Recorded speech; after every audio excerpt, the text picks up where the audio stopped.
Bonjour à tous, c'est le Venator, j'espère que vous allez bien. Personnellement, ça va très bien, ça fait 9 mois que j'ai plus fait de vidéo, ou à peu près, et je suis très content de revenir pour une toute nouvelle vidéo. Euh, Aujourd'hui, on va parler, pas de Star Wars, en plus, on va parler de Dragon Ball, du nouveau film Dragon Ball Super Super Héros. Alors, avant de commencer, vous demandez sûrement pourquoi ça fait aussi longtemps que j'ai plus fait de vidéo. Bah, tout simplement parce que j'avais du travail, je vais au lycée. Donc j'ai des devoirs comme tout le monde et j'ai beaucoup de travail et en même temps à côté j'ai des activités comme le dessin par exemple ou encore d'autres activités comme le sport et tout. Donc bref, je vais pas m'étaler sur le sujet et je vais tout de suite commencer avec la vidéo pour pas faire d'intro trop longue. Vous aurez le trailer ci-dessous. Du coup nouveau trailer de Dragon Ball Super Super Héros. Bon le titre est un peu chiant à dire, c'est Dragon Ball Super Super Héros. Toujours plus, bien sûr. Euh, donc là, vous avez les images à l'écran. Alors, je suis pas totalement convaincu par le style qu'ils ont adopté. Donc c'est de la 3D, concrètement, c'est de la CGI. C'est plus de l'animation 2D comme on avait dans Dragon Ball Super Broly, que j'avais beaucoup aimé, entre parenthèses, j'étais allé le voir au cinéma. Et là, on a un nouveau trailer en CGI. Donc là, vous pouvez voir à l'écran, on va faire une analyse bien sûr de ce trailer tout de suite, donc dans la deuxième partie. Alors comme vous le savez, ce nouveau film il nous a été vendu comme mettant en avant des personnages devenus secondaires. On va alors suivre Gohan, Piccolo et Pan qui sont les trois protagonistes de ce prochain film. Ainsi on va avoir droit à une véritable histoire avec de l'émotion mais avec moins de combats, ce qui n'est pas une mauvaise chose car moins de combats car d'une part on va explorer la vie quotidienne des personnages comme nous a indiqué les communiqués de presse mais aussi car Goku et Vegeta sont quasi absents du film. Cette absence peut énerver beaucoup de gens, je l'admets, mais je trouve que c'est une très bonne idée car ça va donner la possibilité à d'autres guerriers de briller, comme Gohan et Piccolo pour le coup. Alors oui, les combats seront moins phénoménaux que Dragon Ball Broly, mais Dragon Ball raconte avant tout une histoire, et bien qu'il y ait de grands combats, ce n'est pas la seule force de cette œuvre. Dragon Ball met en avant de grandes valeurs autour d'une histoire qui tient un réel propos, comme par exemple la persévérance, ne jamais abandonner et croire en ses rêves. C'est pourquoi j'ai de l'espoir pour ce film. L'animation est certes mauvaise, mais le plus important est pour moi l'histoire que va nous raconter ce film. Surtout que Toriyama lui-même a aidé à écrire ce tout nouveau récit. Bon, c'est vrai, c'est pas réellement un bon argument, puisqu'on sait que Toriyama ne s'implique presque plus. Mais j'y crois pour cette fois. Toriyama euh, est un auteur de qualité et il va pouvoir rajouter vraiment ce qui manquait à Dragon Ball Super pour ce film, c'est-à-dire de la profondeur au film. Bon, revenons-en au film. Déjà, comme dit avant, c'est une très bonne chose d'avoir ramené Piccolo et Gohan, des personnages trop absents de Dragon Ball Super. Et maintenant, il reste plus qu'à rajouter Goten et Trunks, et là, c'est parfait. On a vraiment les personnages oubliés de Dragon Ball Super qui vont pouvoir enfin figurer dans ce nouveau film.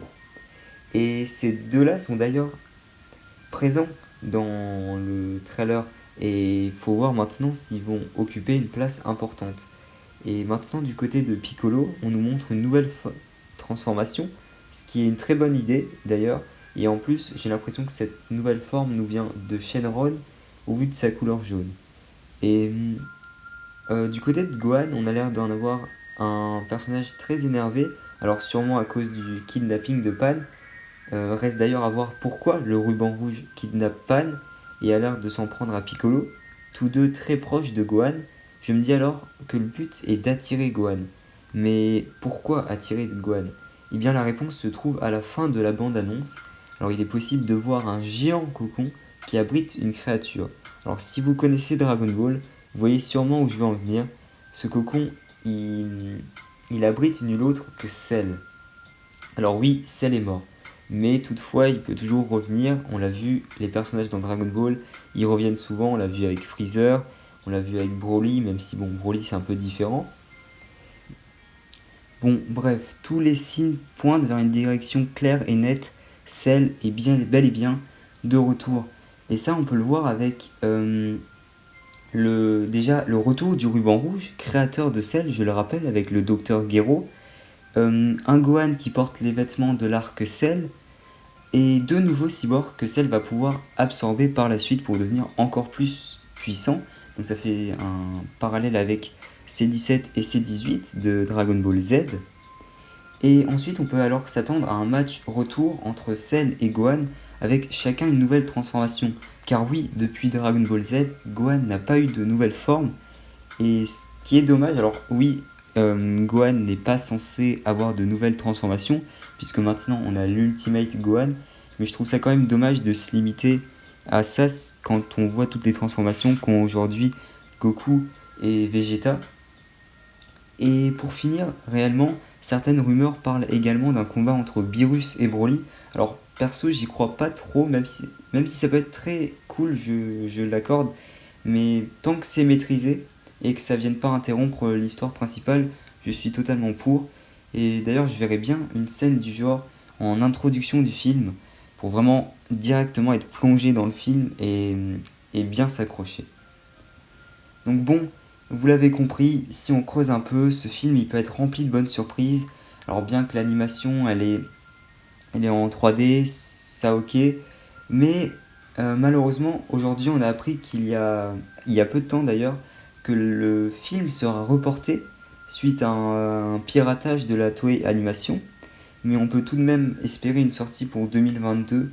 Et de plus, c'est pas plus mal s'ils reportent le film, car ça va permettre d'améliorer certains graphismes du film, puisqu'il me semble que pas mal de studios de la Toei vont justement bosser sur le film pour qu'il sorte le plus rapidement possible. Et en plus de ça, on va peut-être avoir une sortie internationale, parce que comme vous le savez, les films, quand ils sortent au Japon, il y a un délai d'attente entre le Japon et l'international. C'est même quelquefois plusieurs mois. Donc on l'a vu avec le dernier film Jujutsu Kaisen, qui est sorti au Japon, mais plusieurs mois après en France. Ce qui je trouve assez injuste parce que, alors ok, les animés c'est japonais, mais on est beaucoup dans le monde à suivre les licences japonaises comme Dragon Ball, Demon Slayer et bien d'autres. Et je trouve ça dommage justement d'avoir une exclusivité au Japon et ensuite le mettre à l'international. Donc si ça permet de régler ce problème, moi je suis pour, pareil. Ça permet d'avoir aussi des spoilers en moins, parce que bon, forcément quand le film il sort des mois avant, bah les spoilers ils arrivent.